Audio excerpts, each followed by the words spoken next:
Hey there, Shane Thompson, Hockey Outsider podcast, waiver wire edition. Looking at week 13. I'm going to be really brief today because I've got a bit of a cold, a New Year hangover cold. Happy New Year out there.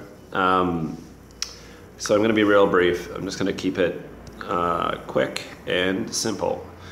So I'll still look at the schedule because I do think that's important every week that you're looking at the schedule before the week starts. If you are not, then you are going to miss out on the guys who are playing those 4-game schedules, and also those guys that are only playing 2, which there's a couple teams only playing 2 this week. Of course, I've got no internet. There we go.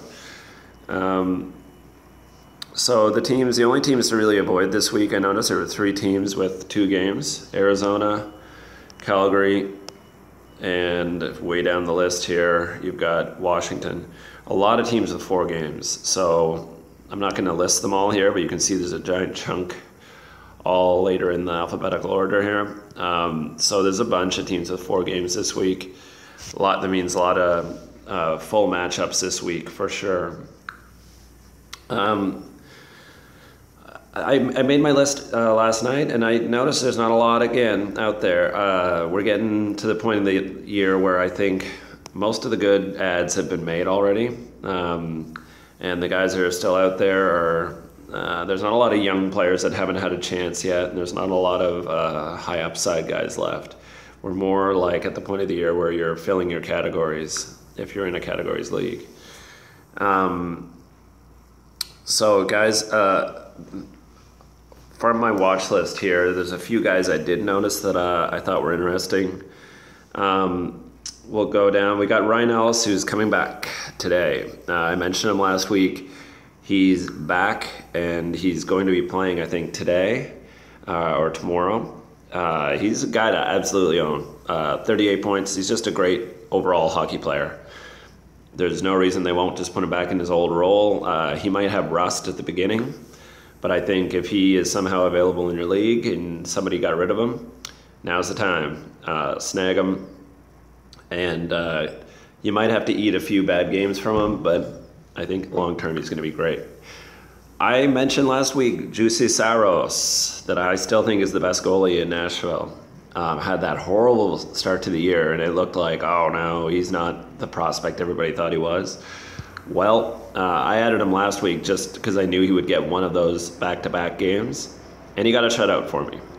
And he's gotten 3 shutouts out of his last 4 appearances. So this is a guy you need to absolutely be looking at in deep leagues. But I think if you're in a league that is, even a keeper this year that you just keep after 1 year, he's a guy that I think can steal that job even later in this season if he keeps up performances just like this. So 7% owned to me is a little bit crazy because he is, to me, the backup in the NHL that has the highest potential to take over a starting job long term, not just like in the short term, like maybe a Scott Darling does last year in Chicago when he gets hot. I think that Saros is the goalie of the future in Nashville. I think he's starting to show it. And with a .925 save percentage now this year, even after that horrible start to the year, I think he's showing he's elite. And I think he is elite, and I think you need to own him. Somebody in your league, especially in a keeper, needs to own him. A redraft league, maybe not.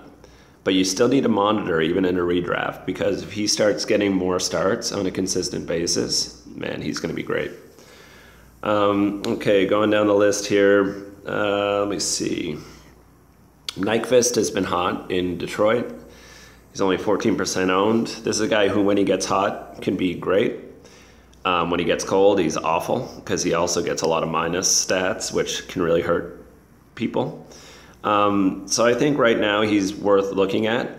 When he gets going like this, he's been a very high-end scorer in his past. He had 48 points last year, let's not forget. So I think 14% owned is a little bit under-owned. I think he's He doesn't get a lot of periphery stats, which is one reason I don't really like owning him. He doesn't get any hits or blocks, and not even a lot of shots on goals for the kind of scorer he is.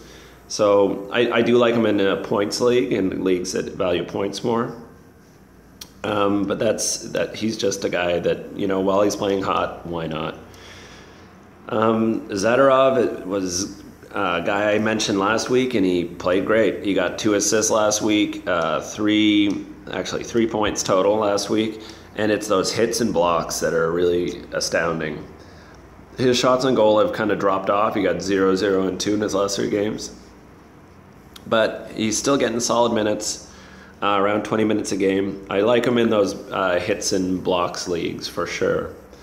Let's see, going down the list here. Cam Ward has been good. I don't even want to really talk about him, though, because I don't want anybody to think I like Cam Ward. I'm not a long-term believer in Cam Ward taking back that job. Ryan Spooner in Boston is hot. He's playing, he's always been a scorer, and he's got the potential to be a scorer. He doesn't do anything else ever for hits, blocks. He does get some face-offs, but he actually got 6 shots on goals last game, 2 goals, 17 minutes, which is rare for him. He does not often get played 17 minutes because he's a defensive liability. But there is potential that he could break out and become a 50-point guy. He's got that kind of scoring acumen, but I still don't like him as a player, and I don't think Boston really trust him because they rarely give him over 15 minutes a game. So he might be an okay short-term ad, but I don't really like him long-term. He's got to prove something to me defensively before I would really think he's going to get a serious role with that team. Let's see, further down the list here. McNabb in Vegas, they've got 4 games this week. And man, he has just been solid. Vegas are the story of the year. Absolutely, they're the story of the year. You look at their wins there on the left column. 1 loss out of about 11 games. So, they're legit, I guess. What can you say? Great coaching, great GM work getting these guys in. And give the players credit. They're playing hard. And this is one of the main guys, Braden McNabb, has solidified their defense, and he is a hit and block machine. He'll be right at the top of the league at the end of the year if he keeps up these stats. And he also gets some points. So, if you liked Radko Gudas last year, then you absolutely should like Braden McNabb. And Radko Gudas has won people leagues in the past if they have hits and blocks in their league. So I don't know if he's on waivers, which he is in this league, and I might actually look to add him today.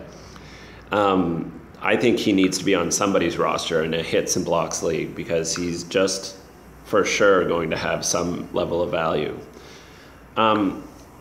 Very similar kind of player here, Jacob Chichron, 2% owned, which is bananas to me. Very high potential player, one of the few young high potential players left on waivers because he was hurt at the beginning of the year, but they've locked him into 22 minutes right away. And he's getting assists, and he's shooting the puck like crazy. His last 2 games, 6 shots and 7 shots, and he gets solid hits and solid blocks as well.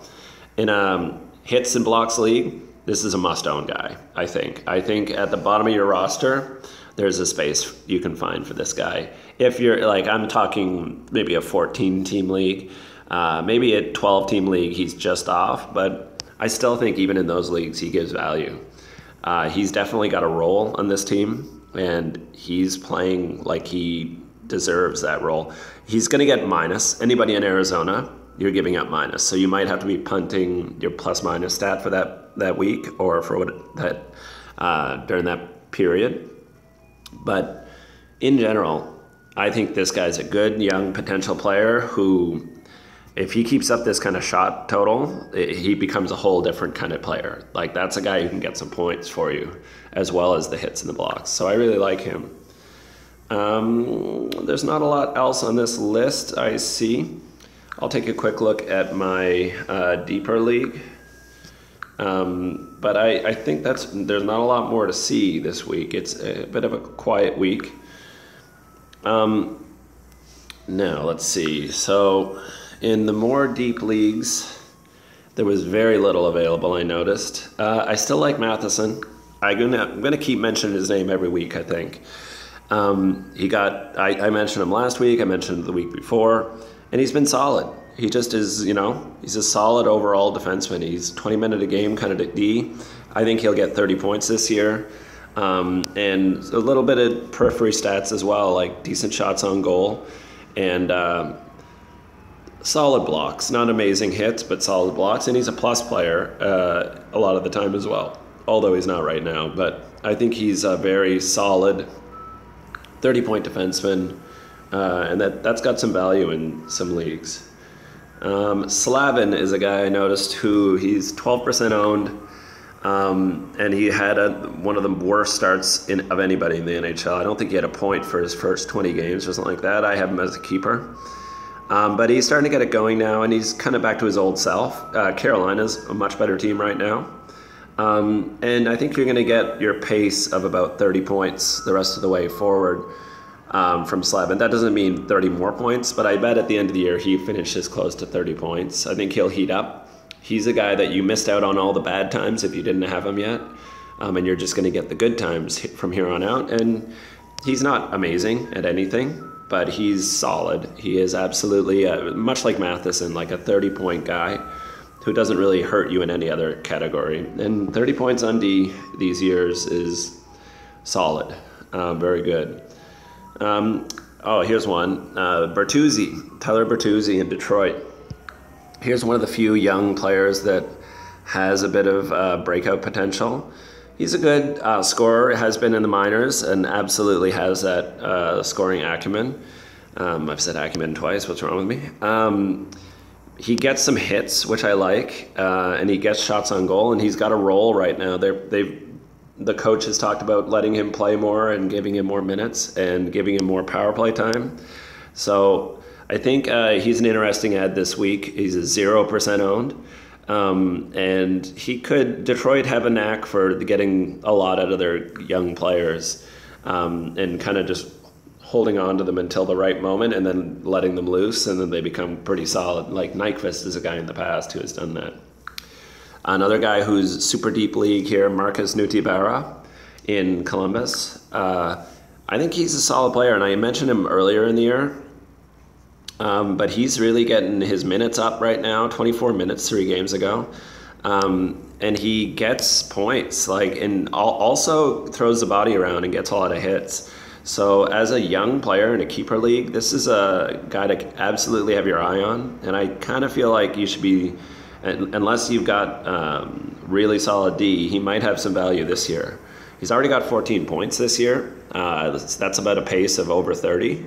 And he's kind of heated up again. He went on a cold streak, and now he's heating up again. So I think he's absolutely worth an ad. And only more in deep leagues, but still he's one to keep an eye on.